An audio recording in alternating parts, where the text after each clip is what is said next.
السلام علیکم۔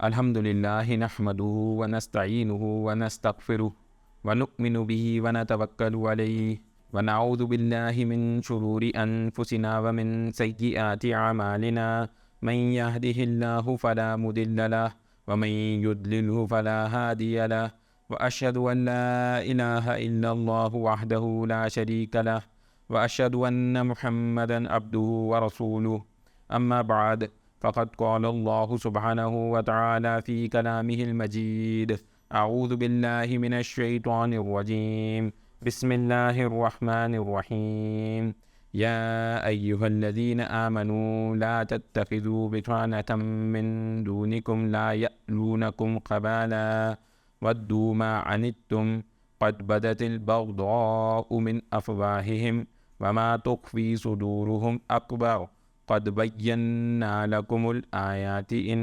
کنتم تعقلون وقال النبی صلی اللہ علیہ وسلم من حب للہ وابغض للہ وعاطى للہ ومنع للہ فقد استکمل الایمان آمنت باللہ صدق اللہ العلی العظیم وصدق رسولہ النبی الکریم۔ پچھلے بیان میں ہم نے کیا کیا چیزوں پہ بات کی اس کو دیکھ لیتے ہیں۔ سب سے پہلے یہ بات ہوئی کہ اے مسلمانوں، تم بہترین امت ہو جو لوگوں کی رہنمائی کے لیے بھیجے گئے ہو، یعنی اچھائی کا حکم کرتے ہو، برائی سے روکتے ہو۔ اس کے بعد اگر اہل کتاب بھی ایمان لے آتے تو یہ ان کے لیے بہتر تھا، ان میں سے کچھ مسلمان ہیں اور اکثر نافرمان ہیں، یعنی کچھ مسلمان۔ اس کے اوپر تفصیل سے پچھلے بیان میں بات ہوئی۔ یہود و نصارہ مسلمانوں کو تکلیف دینے کے علاوہ اور کوئی نقصان نہیں پہنچا سکتے ہیں۔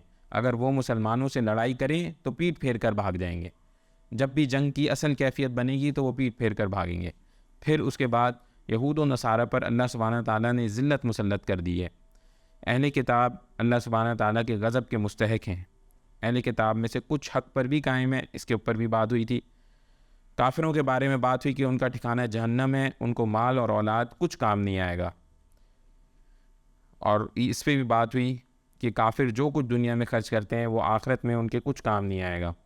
رمضان کا مقصد تقوی اختیار کرنا، اس کے بارے میں آخر میں تھوڑی سی بات ہوئی۔ اور دور حاضر کا بڑا گناہ نامحرم سے بات چیت یا دیکھنا اور سننا، اس کے بارے میں بات چیت ہوئی۔ آج انشاءاللہ سورہ آل عمران کی جو رکوع نمبر 12 ہے اس کو انشاءاللہ مکمل کریں گے۔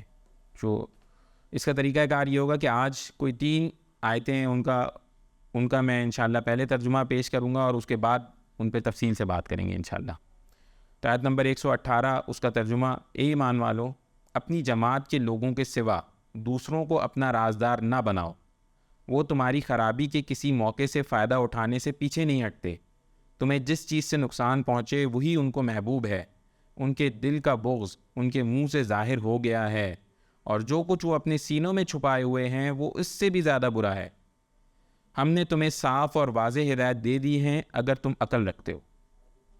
اس کے بعد اگلی آیت، تم ان سے محبت رکھتے ہو مگر وہ تم سے محبت نہیں رکھتے، حالانکہ تم تمام آسمانی کتابوں کو مانتے ہو۔ جب وہ تم سے ملتے ہیں تو کہتے ہیں کہ ہم نے بھی تمہارے رسول اور تمہاری کتاب کو مان لیا ہے، مگر جب جدا ہوتے ہیں تو تمہارے خلاف ان کے غصے کا یہ حال ہوتا ہے کہ اپنی انگلیاں چبانے لگتے ہیں۔ ان سے کہہ دیں کہ اپنے غصے میں جل مرو، اللہ سبحانہ تعالیٰ دلوں کے چھپے ہوئے راز بھی جانتے ہیں۔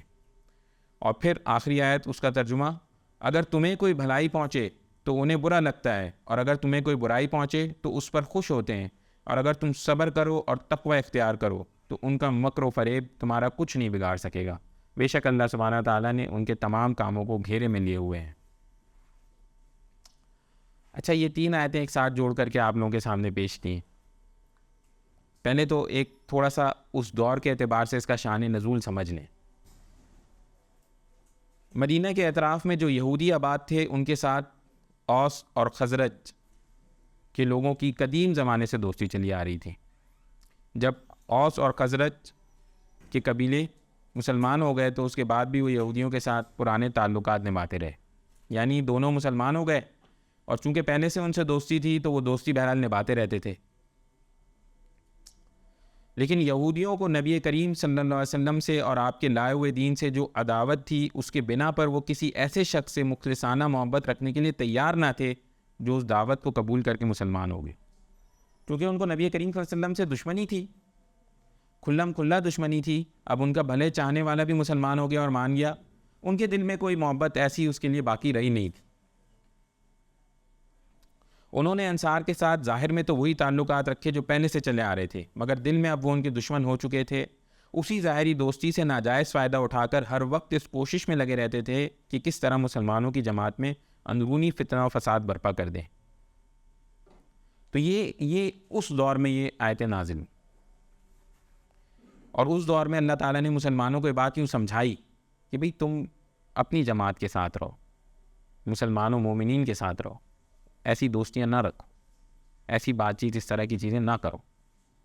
ان میں سے دو لوگوں کی، ایک تو کھلم کھلا جو کافر تھے ان کے بارے میں بھی اللہ تعالیٰ نے انہیں آیتوں میں بتایا، اور جو کھلم کھلا کافر نہیں تھے جب ملتے تھے تو کہتے تھے ہم تو تمہارے دین پہ اور سب پہ ایمان لے آئے، ان کے بارے میں بھی اللہ تعالیٰ نے متنبہ کر دیا کہ بھئی ان سے بھی نہیں رکھو، یہ بھی خطرناک لوگ ہیں. چنانچہ آج بھی اگر دیکھا جائے نا تو کوئی نئی ایسی کوئی ریاست کوئی چیز قائم ہوتی ہے تو اس میں جن لوگوں کو مشیر یا معتمد جو جگہیں ہوتی ہیں دی جاتی ہیں وہ بالکل ایسے لوگ ہوتے ہیں جو اس کے ساتھ الائن ہوتے ہیں. جو بھی چیز لانچ ہوئی ہے، جو بھی کام ہے اس کے ساتھ الائن ہوتے ہیں. جو الائن نہیں ہوتے یا جن کا دماغ اور دل مختلف ہوتا ہے وہ اس کے اوپر نہیں لائے جاتے. جیسے فار ایگزامپل روس اور چین میں کسی ایسے شخص کو جو کمیونزم پر ایمان نہیں رکھتا ہو کسی ذمہ دار عہدے پر فائز نہیں کیا جاتا، اور اس کی مملکت کا رازدار اور مشیر نہیں بنایا جاتا. کمیونزم پہ اگر اس کو پوری طرح سے یقین نہ ہو اس کو نہیں رکھتے. چنانچہ اگر ہم مسلمانوں کی بھی جو زوال کو دیکھیں گے نا جب، تو جہاں بہت ساری برائیاں پائی گئیں اس میں یہ کامن برائی پائی گئی کہ انہوں نے اپنے اہم مشوروں میں غیر مسلموں کو شامل کر لیا. اہم معاملات میں اندرونی چیزوں کے اندر غیر مسلم شامل ہیں. تو آج بھی اگر ہم دیکھا جائے تو ہمارے زوال کا ایک سب سے بڑا، اگر مجھ سے پوچھیں کہ کیا وجہ ہے، تو وہ یہی وجہ ہے کہ ہمیں مطلب ہمارے رازدار اور ہمارے یعنی سمجھ جائیں تو تھنک ٹینکس ہیں، ہماری جو سوچ ہے وہ ان کی ہے، تو ہم کیسے کامیاب ہو سکتے ہیں ان کی، جبکہ ہم سے کوئی ایسی محبت نہیں ہے، بات سمجھنے کو ہم تیار نہیں ہے. دور حاضر ان آیتوں کو آخر میں انشاءاللہ میں ایک بار اور ریوائز کریں گے، لیکن دور حاضر کو پہلے اب ایک بار سمجھا جائے. پہلی بات تو ان آیتوں سے پکی سمجھ آ جاتی ہے کسی بھی غیر مذہب یعنی دین اسلام کے علاوہ لوگوں سے دوستی کی ہی نہیں جا سکتی. یہ واضح ہو جائے، دوستی کی نہیں جا سکتی، اور یہ تو ہو ہی نہیں سکتا کہ آپ ان کو اپنا رازدار بنائیں، یا کوئی جو ایسے اہم معاملات ہوتے ہیں اس میں ان سے آپ مشورے کریں، اندرونی معاملات خاص طور پہ. اس کا یہ مطلب نہیں ہے کہ ان کے ساتھ آپ صلہ رحمی نہیں، یعنی اچھا معاملہ نہیں رکھیں گے، اس کا ہرگز یہ مطلب نہیں ہے. اچھا معاملہ تو آپ نے رکھنا ہے. یہ تو آپ پہ بھائی ایک بات یاد رکھیں، کسی غیر مسلم کا بھی مال دبایا تو اس کا خمیازہ بھگتنا پڑے گا. ایسا نہیں ہے کہ وہ اس کو نقصان پہنچا دیا آپ کو کوئی کچھ کہے گا نہیں، یہ ہرگز نہیں ہے اس کا مطلب. معاملات تو ان سے بھی اچھے رکھنے ہیں، لیکن دوستی اور دل لگی لگانے میں اور معاملہ رکھنے میں فرق ہوتا ہے. اس بات کے فرق کو سمجھنا ضروری. ایسا نہیں ہو سکتا کہ میرا دل ان کے ساتھ لگتا ہو، میں ان کے پیچھے چلتا ہوں، مجھے ان کی ادائیں پسند آتی ہوں، میں ان کی طرح بننا چاہتا ہوں، میں ان سے امپریس ہوتا رہتا ہوں. یہ نہیں ہو سکتا. ان کے ساتھ بالکل عدل و انصاف کے ساتھ کام ہو سکتا ہے، کاروبار ہو سکتا ہے. وہ غریب ہے، ان کی مدد کی جا سکتی ہے، ان کو صدقہ، نفلی صدقہ دیا جا سکتا ہے، ان کی مشکلات میں ان کے لیے مدد کی جا سکتی ہے، ان کی ایمان کے لیے دعا کی جا سکتی کہ اللہ ان کو بھی ایمان کی روشنی عطا فرما دے، ایمان کا نور انہیں بھی عطا فرما دے.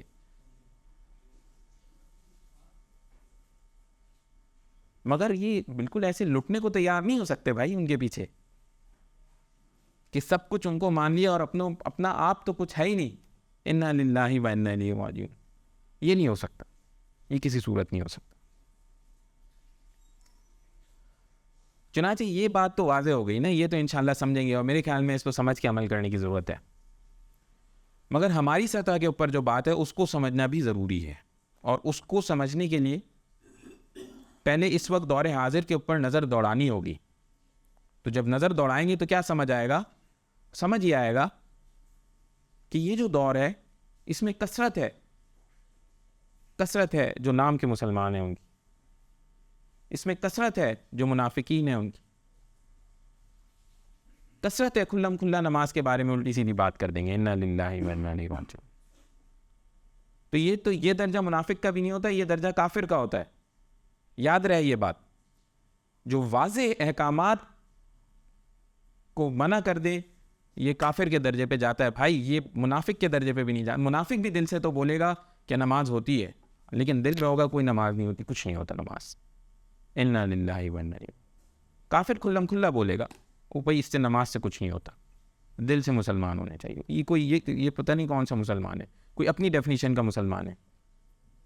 اس دور میں اور ہم لوگوں کو اس اعتبار سے اپنی حفاظت کرنی چاہیے، اس اعتبار سے اپنے فیصلے کرنے چاہیے۔ مشکل کام ہے تو جنت کوئی آسانی سے تو نہیں ملنی ہے نا، مشکل ہی ہے بھائی، اس تک پہنچنا بھی مشکل ہی ہے، اتنا آسان نہیں ہے۔ چنانچہ اس دور کے اعتبار سے اگر دیکھا جائے تو محبت اور نفرت کا معیار اس کو سمجھ لیا جائے، محبت اور نفرت کا معیار اس کو سمجھ لیا جائے۔ حدیث میں آتا ہے، حضرت ابو امامہ رضی اللہ عنہ سے روایت ہے کہ رسول اللہ صلی اللہ علیہ وسلم نے فرمایا،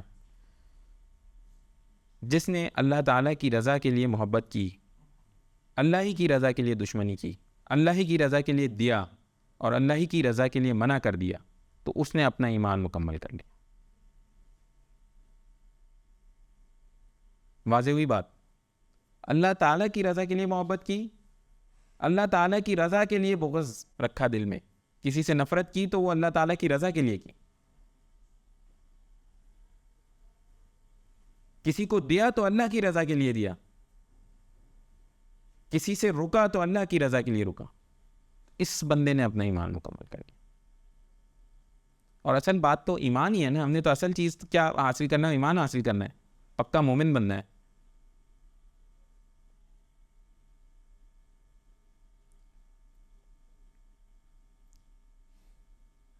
اب اللہ تعالیٰ کی رضا مجھے بتائیں آپ، میرا دوست ایسا اگر بن جائے کوئی، نمازوں کے وقت گھماتا پھر آتا رہے ادھر ادھر، نماز آئے بولے تھوڑی دیر میں پڑھتے ہیں، کوئی نہیں، وہ پڑھنا اس نے کوئی نہیں ہے، یہ کون سی رضا ہے اللہ کی بھائی؟ یہ کون سی رضا سے محبت چل رہی ہے؟ غلط طرف لے کے جاتا ہے، غلط باتوں میں لے کر جاتا ہے، لگاتا ہے غلط کاموں میں، کھلم کھلا سمجھ آتا ہے۔ میں اول تو ایمان کا وہ درجہ نہیں ہے کہ اس کو پکڑ کے روک لوں، پکڑ کے روک نہیں سکتا اگر، تو یہ کم سے کم درجے میں اپنے آپ کو تو بچا لوں نا، دل میں تو برا جانتا ہوں، اپنے آپ کو تو بچا لوں۔ اللہ تعالیٰ نے بتا دیا بھائی، ایمان تو تبھی حاصل ہوگا جب اللہ کی رضا کے لیے سارے کام کرو گے، اپنی رضا کے لیے نہیں، اپنی دل کی تسکین، اپنے نفس کی تسکین کے لیے نہیں۔ ایک بزرگ اللہ والے بڑے، انہوں نے روایت میں آتا ہے، انہوں نے فرمایا، اے مسلمانوں، یہ صرف تم ہو جو رشتہ داری اور دوستی وغیرہ تعلقات کی بنا پر منافقین سے محبت کرتے ہو، جبکہ وہ تمہیں پسند نہیں کرتے اور دینی مخالفت کی بنا تم سے دشمنی رکھتے ہیں، تم سے دشمنی رکھتے ہیں۔ تم اپنے ایمان میں پختہ کیوں نہیں ہوتے؟ سوال مسلمانوں کے ایک بڑے جمع غفیر سے تھا، تم ایمان میں پختہ کیوں نہیں ہوتے؟ ایمان میں پختہ ہو بھائی، یہ درکار ہے تم سے۔ اور ساتھ میں کیا کہتے ہیں؟ ان کا حال یہ ہے کہ جب وہ تم سے ملتے ہیں تو کہتے ہیں کہ ہم ایمان لا چکے ہیں، اور جب تنہائی میں ہوتے ہیں تو غصے کے مارے تم پر انگلیاں چباتے ہیں۔ جب ان کا یہ حال ہے تو یہ مسلمانوں تم ان سے بچو، ایسوں سے بچنے کا حکم، بچو بھائی۔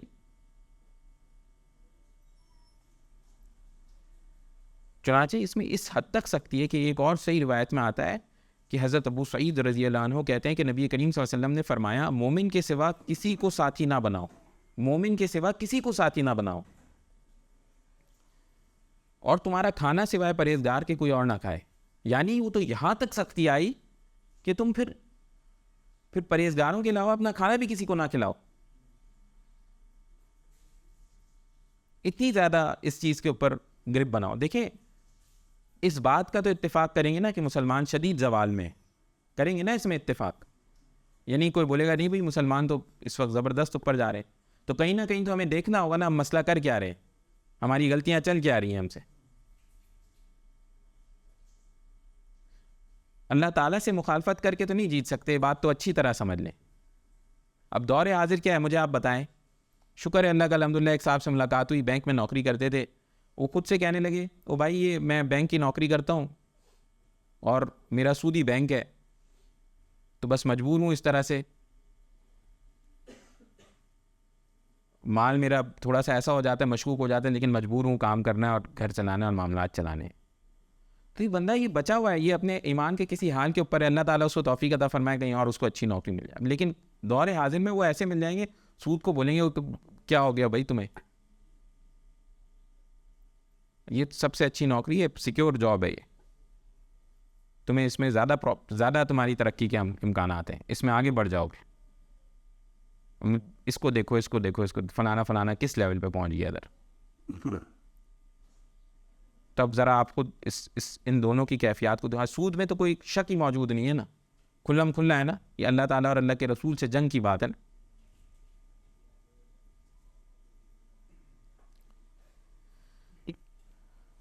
چنانچہ اس قدر حد تک اس چیز کی تلقین کی گئی کہ سورہ کہف اس کی ایک آیت نمبر 28 اس کا ترجمہ، نبی کریم صلی اللہ علیہ وسلم کے بارے میں کیا بات ہو رہی ہے، نبی کریم صلی اللہ علیہ وسلم سے خطاب کیسے ہو رہا ہے یہ دیکھیں. اور روکے رکھو اپنے آپ کو ان لوگوں کے ساتھ جو اپنے رب کو صبح و شام پکارتے ہیں، انہی کی رضا کے طلبگار ہیں، اور آپ کی آنکھیں ان کو چھوڑ کر دنیاوی زندگی کی تلاش میں نہ دوڑیں، اور آپ ایسے شخص کی اطاعت نہ کریں جس کا دل ہم نے اپنی یاد سے غافل کیا ہو اور وہ اپنی خواہش کے پیچھے پڑا ہوا ہے اور اس کا کام ہی حد سے گزر چکا ہے. یہ کس سے کلام ہو رہا ہے؟ یہ نبی کریم صلی اللہ علیہ وسلم کو بتایا جا رہا ہے، نبی کریم صلی اللہ علیہ وسلم کو، مطلب جن کے بارے میں تو سوال ہی پیدا نہیں ہوتا کہ خدا نہ خواستہ بھی ذرا سا بھی گمراہ ہو سکتے ہیں، ان کے بارے میں ان سے کیا کہا جا رہا ہے کہ آپ اپنی آنکھیں اللہ والوں کے علاوہ ادھر ادھر نہ کریں، اور ایسے بندے سے تو ہرگز دوستی نہ بنائے جو دین سے ادھر ادھر ہو چکا ہے کسی بھی وجہ سے، دوستی نہ بنائے جس کا حال حد سے گزر چکا ہے، نقصان اٹھا جائیں گے. چنانچہ ایک روایت میں آتا ہے، ایک اور حدیث، صحیح حدیث، اس میں کیا کہ انسان اپنے دوست کے دین پر ہوتا ہے. آج کے دور میں آپ نے دوستی بنانی ہے، اب بہت دیکھ کر دوستی بنائیں، یعنی کس سے دوستی کر رہے ہیں، اس کے دین پر ہے. اچھے سے دوستی کر لی، اچھے نکل گئے، الٹے سیدھے سے دوستی کر لی، بس کام ہو گیا خراب. اور یہ میں آپ کو بڑی واضح طور پہ بتا رہا ہوں، میں نے لوگوں کو ایسے دیکھا، پتہ چلا ان کو موقع ملا، اللہ تعالیٰ نے کوئی موقع بنایا، تبلیغ پہ چلے گئے، وہ آئے تو بالکل بدل چکے تھے، بالکل ایسے اللہ والے ہو گئے تھے کہ دیکھ کے حیرانگی ہوئی تھی کہ واقعی یہ کیسے کمال ہو گیا، کیسے یہ ایسا ہو گیا چینج. بہت سارے نہیں بھی ہوتے ہوں گے، لیکن یہ جو ہوئے اس کی ریئل ایگزامپل ہے. اور میں آپ کو سچ بتاتا ہوں، میں نے ایسے لوگوں کو بھی دیکھا ہے، خوب دیندار اللہ والے، اور انہوں نے ایک آدھ دوستی ایسی بنا لی الٹی سیدھی، وہ اس نے اٹھا کے اس کو کہاں سے کہاں پہنچا دیا، صحیح غلط کی پہچان ہی بالکل نکل کے ختم ہو گئی.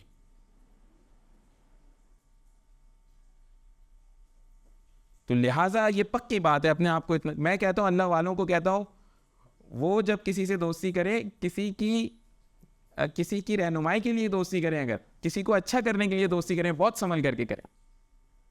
پتہ نہیں وہ اچھا ہونا ہو، آپ کہیں نہ ادھر ادھر ٹریک سے آؤٹ ہو جاؤ، کیونکہ ظاہری بات ہے ساتھی کا اثر تو پڑتا، اب تھوڑا تو ساتھی ہے نا، اس کو سمجھانے میں اس کی باتیں بھی تو سننا پڑیں گی، اس کے مسائل بھی تو سننا پڑیں گے.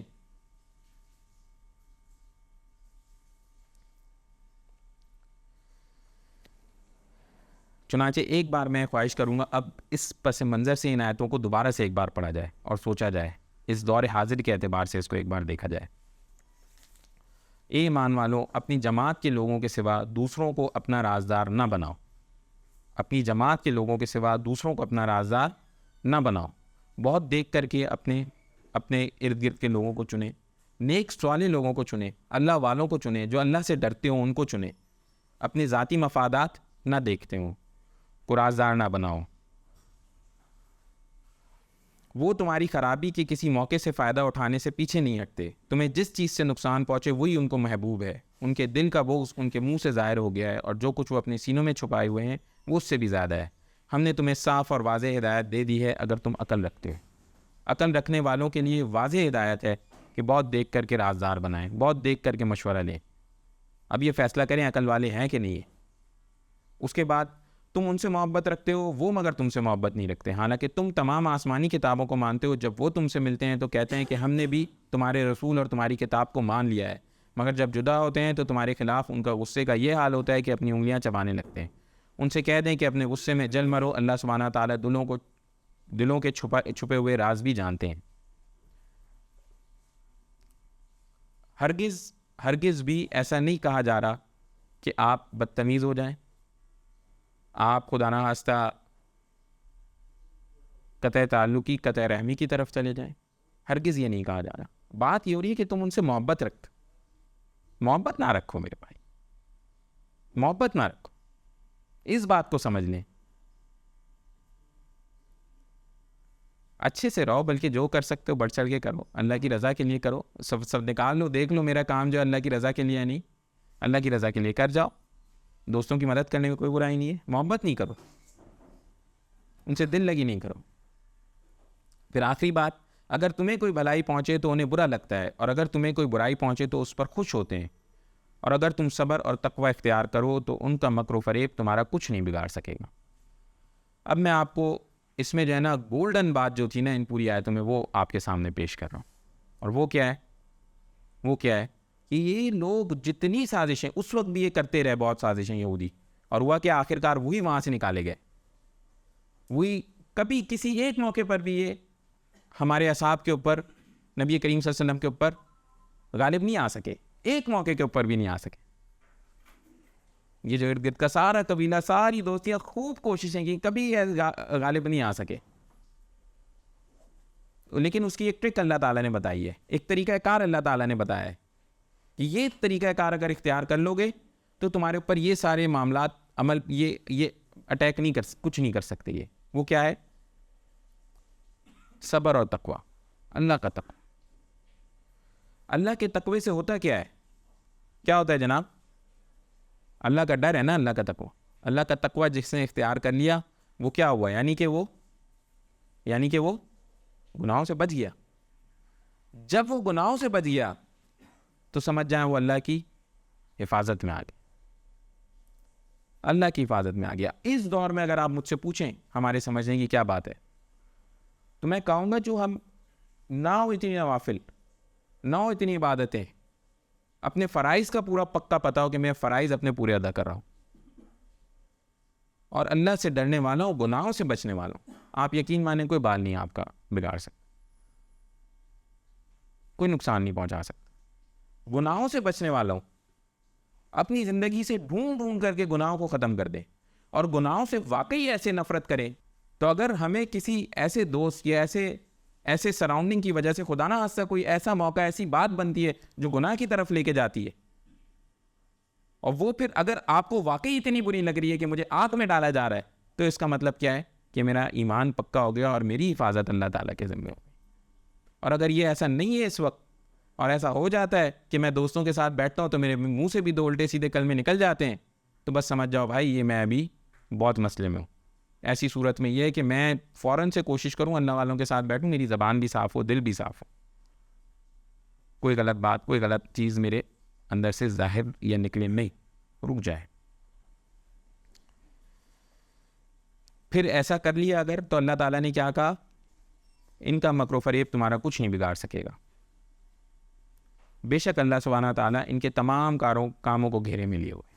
اب مجھے آپ بتائیں، آپ مجھے ایک بات بتائیں، آج ہماری ملک کا حال دیکھیں، ہمیں یہاں سے مسئلہ، وہاں سے مسئلہ، یہاں سے پتہ نہیں کیا کیا مسائل ہیں، اور ہمارے پاس جو سچی بات ہے، مجھے تو نہیں کوئی ایسا بندہ بھی نظر نہیں آتا جو کھل کے مزے سے بولے بھائی میرے پاس ان ساروں کا مسئلے کا حل ہے، یہ ایسے مسئلہ حل ہو جائے گا، نہ ڈرو نہ گھبراؤ، یہ سب حل۔ ایسے جھوٹے میں تو میں بھی کہہ سکتا ہوں بھائی کہ نہ ڈرو نہ گھبراؤ، سب حل ہونے لگا ہے، لیکن ادھر قرآن کی آیت ہے اور اس کا ترجمہ ہے۔ اب مجھے بتائیں، جب اللہ تعالیٰ ہماری ذمہ داری لے لیں تو پھر ہمیں واقعی کوئی گھبرانا اور ڈرنا چاہیے؟ کم سے کم بھی جس کا ایمان ہوگا نا، وہ یہ بات ضرور کہے گا اگر اللہ نے ذمہ داری لے لی ہے تو بات بن گئی، معاملہ ختم۔ ادھر اللہ تعالیٰ اس موقع کے اوپر خصوصاً یہ کہہ رہے ہیں کہ اب ذمہ داری میری، تمام کاموں کی ذمہ داری میری۔ تو ہمارے لیے آج بھی اگر مجھ سے پوچھیں، مسلمانوں کو اگر بچنا ہے تو طریقہ کار صرف یہ ہے، اللہ تعالیٰ کو راضی کرنا پڑے گا۔ مومن بننا پڑے گا. جس زمانے ہم نے اللہ کو راضی کر لیا, مومن بن گئے, اللہ کی مدد ہم نے لے لی. تو وہ ایسے ہی نہیں تھے جو 60 بھی ہوتے تو جا کے 5-6 سے 60 ہزار کو پچھاڑ دیا کرتے تھے. وہ تھوڑے سے بھی ہوتے تھے لیکن وہ اتنا زیادہ ان کے اوپر حاوی ہوتے تھے کہ کوئی سمجھ ہی نہیں آتا تھا معاملہ کیا ہے, اور ایسے ہی نہیں کرتے کرتے پھر پھیل گیا چاروں طرف. تو آج ہم نے وہ ساری چیزیں چھوڑ دی, اللہ سے کوئی دوستی کا وہ تعلق نہیں بچا, تو معاملہ یہ خراب ہو گیا. تو انشاءاللہ پوری کوشش کریں گے نا, ہم عزم کرتے ہیں اس کے اوپر, عزم کریں اس کے اوپر, یعنی نیک و صالح لوگوں کو دوست بنائیں گے. سب سے پہلے یہ عزم کہ بھائی نیک و صالح لوگوں کو دوست بنائیں گے, انشاءاللہ اس پہ پوری کوشش کریں گے. دوسرا عزم, گناہوں سے بچیں گے, انشاءاللہ اس کا پورا عزم کر دینا کہ گناہوں سے بچیں گے. اپنے ٹٹولیں اپنے اندر کہ اللہ کوئی گناہ ہے تو میرے اوپر ظاہر کر دے, میں چھوڑوں اسے. اگلا گناہ ظاہر کرے میں چھوڑوں اسے, اگلا گناہ ظاہر کرے میں چھوڑوں اسے. پکا عزم کریں. کوئی نہیں چھوٹتا اللہ تعالیٰ سے اس میں معافی مانگے, یا اللہ مجھے ہمت دے دیں کہ میں چھوڑ دوں اسے, مجھے ہمت دے دے. اور آخری عزم, نمازوں کو پورا کریں گے انشاءاللہ. نماز میں کوئی کوتاہی نہیں ہے, یہ اس کا پورا عزم کرتے ہیں نا انشاءاللہ. بس دعا کر لیں, یا ارحم الراحمین یا ارحم الراحمین یا ارحم الراحمین. اللہم صلی علی محمد وعلی آل محمد کما صلیت علی ابراہیم وعلی آل ابراہیم انک حمید مجید. اللہم بارک علی محمد وعلی آل محمد کما بارکت علی ابراہیم وعلی آل ابراہیم انک حمید مجید. لا الہ الا انت سبحانک انی کنت من الظالمین. اللہم اعنی علی ذکرک و شکرک و حسن عبادتک. یا اللہ جو پڑھا گیا یا اللہ اس کو سمجھنے کی, اس پہ عمل کرنے کی توفیق عطا فرمائے. اپنی سچی محبت نبی کریم صلی اللہ علیہ وسلم کی سچی محبت عطا فرمائے. یا اللہ رب العالمین یہ ماہ رمضان گزر رہا ہے, یا اللہ اس میں ہماری پکی توبہ قبول فرما لیجیے. یا اللہ رب العالمین ہم تمام لوگوں کی تمام نیک جائز حاجات کو پورا فرما لیجیے. یا اللہ رب العالمین اس ملک کے حال پر اور مسلمانوں کے حال پر خصوصی رحم فرمائیے. یا اللہ میں قوت و غلبہ عطا فرمائیے. سمعنا واطعنا غفرانک ربنا و الیک المصیر برحمتک یا ارحم الراحمین.